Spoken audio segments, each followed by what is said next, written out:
전날부 피컨뉴스 시작합니다. 오늘 주제는 그 5.18 39주년 기념식 때 대한민국의 제1야당 대표인 황교안 대표가 광주에 온다는데 자연스러운 일 아닙니까? 그런데 광주가 고민에 빠졌답니다. 왜 그런지 한번 그 피컨뉴스에서 심도 있게 한번 고민을 해보기 위해 이 자리를 마련했습니다.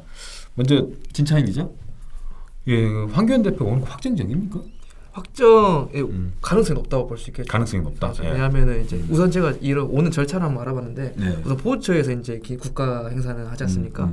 이제 보훈처에서 이제 이런 당 대표들이 오는 거는 기본적으로 그렇죠. 민주당이라든지 자유한국당인지 민주평화당인지 이쪽에 주요 인사들이 주요 이제, 인사들에게 이제 자리를 배정해서 이제 참석권을 이제 배부하고 그렇죠. 현재까지는 오는 가능성이 오늘 높다. 가능성이 높다. 방금 앞서도 언급했지만 그 제1당의 대표가 그 5.18 그 기념식에 유가족들을 추모하기 위해서 오는 건 너무나 당연한 일인데, 자, 광주가 이제 고민에 빠졌단 말입니다. 5월 3일 날 문재인 정부 대정부 투쟁 그 차원에서 황교안 대표가 광주 송정역을 방문했을 때 그때도 네. 5.18 단체가 거칠게 항의를 했어요.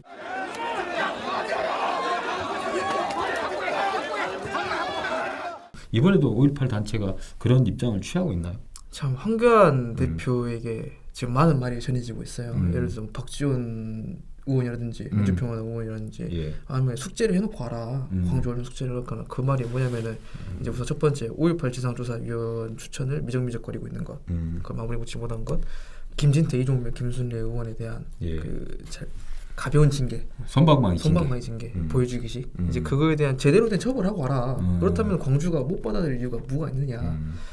김진태 의원은 경고를 했고요. 네. 김순례 의원은 당원권 정기 3개월을 했고, 이종명 의원은 당 윤리위원회에서 제명을 의결을 했단 말입니다. 네. 근데 김순례 의원은 최고위원직을 지금 박탈을 할지 안 할지 이게 명확하게 구분이 안 돼 있었고, 이종명 의원은 윤리위에서 의결을 했는데 의결을 추인하려면 의원총회에서 3분의 2 이상 의원의 가결이 있어야 되는데 의원총회 자체를 열지 않고 있는 것. 그렇죠. 이 문제가 있고, 5.18 진상조사위가 출범을 하려면 어떤 문제가 있냐면 자유한국당에서 군 경력이 있는 사람을 조사위원회에 추천했단 말입니다. 그래서 법을 개정을 해서 군 경력을 자격 요건에 넣자. 그럼 법 개정이 돼야 되는데 지금 자유한국당이 지금 장애투쟁을 하고 있기 때문에 그렇죠. 국회에서 네, 국회가 이걸 열리고 논의를 있습니다. 할 수가 없다. 이 두 가지 숙제를 해라 이 말이잖아요. 지금. 예, 그렇죠. 예. 그렇기 때문에 이제 송전역에서 물세를 맞았던 것도 예. 광주 민심이 이제 그런 걸 반영했던 부분이 있죠. 음. 근데 또 제가 그 현장을 찾아봤을 때 예. 보면은 이제 김진태 의원이 지난 2월 10일 날 광주에 왔었고, 그 당대표 선거 때 이제 예, 왔었죠. 당대표 선거 예. 겸해가지고 광주로 민심을 돌아보겠다 왔었고, 예, 황교안 대표 같은 경우 지난 3일 날 왔었는데 그때 보면은 항의에 나선 5월 단체라든지 시민단체 분들이 뭐라 하냐면은 폭력은 절대 쓰지 마라. 폭력을 쓰지 마라. 거기서 그런 말을 해요. 폭력 쓰지 마라. 왜냐하면은 정의를 위해서 5.18 민주주의를 지키기 위해서 이렇게 왜곡시킨 사람들에게 항의를 하는데 잘못된 수단을 써가지고 그들에게 잘못된 비밀, 공격을 비밀을 줘서는 안 된다. 공격을 빌미를 줘서는 안 된다. 또한 무엇보다 이제 폭력이 잘못된 수단이라는 걸 인지를 하고 있는 것이 참 어려워요. 이게 그 성남 민심이라는 게 그러니까 보면 5.18 단체 내에서도 그 황교안 대표가 그 당면한 과제를 해결하지 않으면 광주를 방문하지 말라. 이 입장은 5.18 단체 내부 여러 사람들도 동일하게 공유한 입장 같은데 어떻게 대처를 하느냐 이 부분을 가지고는 강원 어떤 입장이 좀 갈리는 부분들이 있어요. 어떤 사람들은 강력하게 물리적으로 저지하자는 쪽도 있을 수도 있잖아요. 어떻게 보면. 그게 아마 5.18 행사를 끌어나가는 입장에서 그렇죠. 고민이 예. 많아 보여요. 예. 이 부분에 대해서. 예. 아예 막을 수도 없고 그렇다고 받아들일 수도 없고 또한 그렇다고 해서 이제 의견되는 우려되는 사태에 대한 또 대비책 안 할 수도 없고 다 고민이죠. 이게 다, 그렇죠. 다 고민인데 그래도 5.18 단체 내에서 성숙하게 대응을 해야 된다는 그런 기류들이 있는 게 그나마 다행인 것 같아요. 그렇죠. 성숙한 기류는 좀 감져야 됩니다. 왜냐하면은 특히나 이제 보면은 5.18 이제 행사위 쪽 관계라든지 5월 단체 쪽에서 보면은 이제 황교안 당 대표도 대한민국 국민이고 국민이 온다는 것까지 막을 수는 없다. 다만 계속 앞에서도 강조했었지만은 황교안 대표가 숙제를 하고 왔으면 좋겠다. 용서와 화해를 하기 위해서는 먼저 뭐가 잘못됐는지 알아야 되고 그 다음에 그 잘못된 행위를 하는 사람이 잘못을 용서를 빌어야지 그 다음에 우리가 용서를 해주고 화해가 될 텐데 전두환 대통령 법정 출석할 때 그 모습 봤죠. 예. 이런 거 봤을 땐 이후에 나왔던 세력들 이런 사람들이 반성이 없다는 걸 볼 수가 있는데 강경한 좀 입장에서 보면 황교안 대표도 그 사람들 어떤 정치 세력 위에 서 있는 사람이기 때문에 예. 강경하게 대응해야 된다라는 말도 감정적으로 이해가 되는데 우리가 몇 년 전이죠. 이물리안 행진곡 재창을 공식 기념식장에서 재창을 못하게 했을 때 예. 5.18 단체 사람들이 거칠게 그 기념식장 주변에서 항의를 했고 그게 여과 없이 TV를 통해서 그 모습이 나갔을 때 과연 광주 이외의 외부 사람들이 광주를 어떻게 볼 것이냐. 광주의 이미지가 훼손될 수밖에 없을 것이라는 우리들의 안타까운 고민 뭐 이런 것 때문 아닌가요? 그렇죠. 그렇기 때문에 이제 앞서 시민단체나 5월 단체 분들도 네. 폭력을 쓰지 말자고 계속 말했던 부분이 있고 예. 또 몇 년 전까지 이제 박근혜 정부 시절이었죠. 예. 그때 시절만 해도 5.18 기념식 때 이물리안 행진곡을 재창하느냐 못하느냐 놓고 이제 예. 극심한 갈등을 빚었었고 그렇죠. 예. 영혼함 간의 갈등, 이제 지역 감정 조장 그게 바로 이제 저들이 보수 세력이나 극우 세력들이 원하는 일이기도 하고요. 극우 세력들 태극기 부대라고 생각하는 사람들이 예, 그게 또 극우 세력들이 악용해 먹죠. 예. 원하는 일이기도 하고 예. 또 현직 대통령이 참석한 상황에서 물리적 충돌도 있었고 음. 그것 때문에 대구 경북 지역에서는 또 그걸 어떻게 볼 것인지 왜냐하면은 음. 이제 문재인 대통령 취임 직후였죠. 예. 37주년 기념식 때 이제 문재인 대통령과 김소영 씨가 이제 끌어내면서 그렇죠. 5.18 때 아버지가 돌아가신 그렇죠, 그 슬픈 그렇죠. 생일을 맞이하는 김소영 씨를 문재인 대통령이 이제 끌어안으면서 서울에서 많이 그 장면을 보고 많이 울었다 그래요. 그게 그렇죠. 이제 5.18에 대한 공감을 확산시키는 그런 계기가 됐지 않습니까? 사실 광주에 같이 살지 않는 저는 겪지 않은 세대거든요. 그렇죠. 예. 겪지 않은 세대 간에서는 약간의 괴리감이 있어요. 이제 5.18에 대해서 이제 잘 공감하지 못하는. 네. 근데 그거를 광주에 살지 않는 다른 지역 사람들이 또 공감하기는 더 어려운 일인데 그거를 37주년 기념식 이후로 좀 점차 이제 공감해 나가는 분위기 5.18 취재하면서 예, 망언은 계속 있었어요.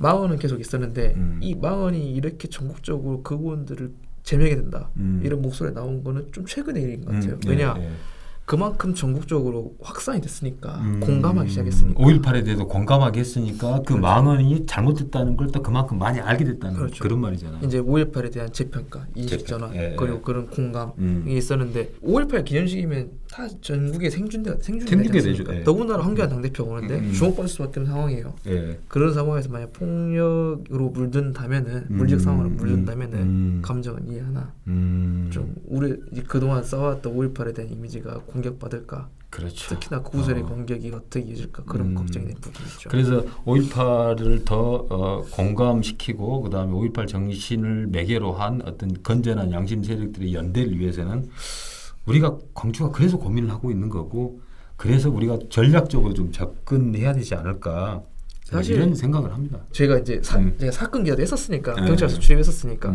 아는 경찰 분들을 만난단 말이에요. 네. 거기서 아유 오셨냐고 기동대로 와가지고 일 하고 있다고 하면은 경호에 성공했는데 신념에 실패했다. 그런 말 하더라고요. 경호에 성공했다는 건 야당인 자유한국당의 어떤 그 당 지도부 사람들을 경호하고 보호하는 데는 성공했지만 내가 저 사람들을 좀 보호해 줘야 될까라는 부분에 대해서는 좀 캐션 마크를 달았다는 말인가요? 광주 사람이기 때문이죠. 광주 사람이기 때문이기도 하고 그리고 광주 사람이 이전에 이제 민주주의라는 가치를 잘못 이르게 했다는 거죠. 결국 그건 이제 시민의 한 사람으로서의 좀 표출하지 못한 울분을 그렇게 표현했겠죠. 울분이죠. 경호에 성공했지만 신념에 실패했다. 예. 본인도 화가 나니까 한마디 하고 싶은데 하지 못하고. 그 누구라고 얘기를 하지 맙시다. 공무원이기 때문에. 그거는 그렇죠. 자, 그래서 이제 계속 우리들의 이제 고민들은 5.18 기념식 끝날 때까지 될 것 같은데 어제 12일이죠. 일요일 날 유시민 작가가 콘서트를 하면서 황교안 대표가 왔을 때 광주 시민들이 이렇게 행동했으면 좋겠다 이런 말을 했단 말입니다. 예. 어떤 말을 했죠? 우선 세 가지 그 행동 지침이라 해야 될까? 지침이라기보다는 조언인데 우선 눈을 마주치지 말아달라. 그리고 말을 붙이지 말아달라. 말을 섞지 말라. 그리고 악수를 하지 말아달라. 악수를 하지 말라. 이 세 가지가 뭐냐면은 정치인들이 선거 유세라든지 뭔가 이제 시민들 만났을 때 하는 기본적인 행동이거든요. 그렇죠. 악수하고 아이 컨택하는 게 악수와 아이 컨택하고 내가 앞으로 하려는 방향성 정치적 공감대를 행인데 이거를 하지 말아다. 왜냐 황교안 대표가 제대로 된 숙제를 안 하고 광주를 왔는데 광주 시민이 공감할 수 있겠는가 이 말을 하는 것 같아요. 제 생각에는 황교안 대표가 그러면 광주 5.18 단체라든지 광주 시민들이 요구하는 숙제를 해갖고 올까요? 제가 볼 때는 이 스탠스를 계속 유지하는 게 좋겠죠. 왜냐하면 황교안 대표 같은 경우는 많은 비판이 나오기도 합니다. 사실 황교안 대표 요즘 행동은 대권 후보로서의 행동이라고 정치적 그렇죠. 후보. 예. 황교안 대표는 여론조사를 보면 대권 주자 1위니까 그렇죠, 그렇죠. 민생 탐방을 하면서도 자기의 공고한 지지 세력을 더 결집력 있게 응축시키는 부분에서 어떤 게 전략적으로 나을 것이냐 이걸 판단하겠죠. 시기적으로 시점상으로 봤을 때 의원총회를 열어가지고 3분의 2 이상 가결을 받기가 쉽지는 않고 장애투쟁을 하고 있는데 국회에 다시 들어가지고 5.18 진상조사위를 꾸리기 위한 특별법을 개정을 한다. 이것도 물리적인 시간이 없어요. 5.18 정신을 정말 기리고 있는 대한민국 국민들한테 정당한 메시지 그걸 전달하면 그나마 좀 낫지 않을까 싶기도 한데 그건 좀 지켜볼 일인 것 같고 예. 절대 물리적 충돌이 일어나는 그런 상황까지 가서는 안 될 것 같다는 생각이 좀 들어요. 그래서 금남로 그 주변에서 태극기 부대가 집회를 한다는 거 아니에요 지금? 네, 그렇죠. 너무 좀 그 사람들이 자극적으로 도발을 한다 하는 행동을 한다 할지라도 굳이 거기에서 좀 우리가 서로 맞대서 언쟁을 높이고 물리적 충돌을 하고 그런 모습을 안 했으면 좋겠다는 그런 생각입니다.